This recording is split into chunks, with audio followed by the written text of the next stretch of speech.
Now, this story should cause pause amongst all Americans. New guidelines from the United States Army are racially biased against black women and their hair.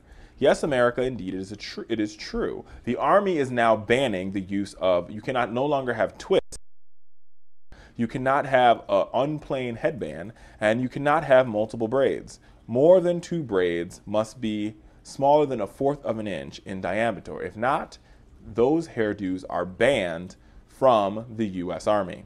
This is by far one of the most racially biased policies I've seen in recent history.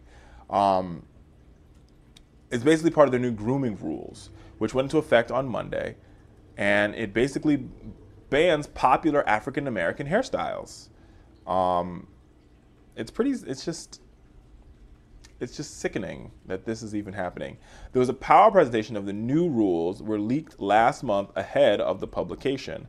While twists and dreadlocks were banned since 2005, these updated regulations go even further to ban other types of hairstyles, including braids, like I told you before, and many, many, many others. Sergeant Jasmine Jacobs of the Georgia National Guard launched a petition on the White House's petition website, pointing out that nearly 1/3 of the women serving the military are non-white and wear their hair natural, not chemically altered with no extensions.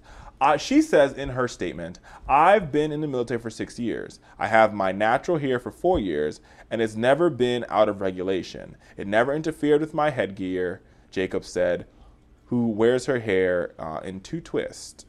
And now she cannot no longer do that because of new Army regulations. Over the past decade, as we already know, African American women, more than just a political statement, have started to wear their hair natural and become part of mainstream fashion.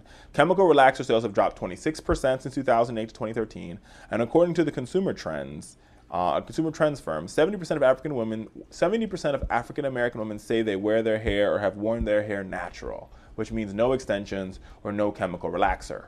And how you wear your hair should have no determination on if you can get the job done. As long as your hair isn't interfering with, the headgear you have to wear, or your protective gear, or you being able to see out the window, I don't understand what the problem is here.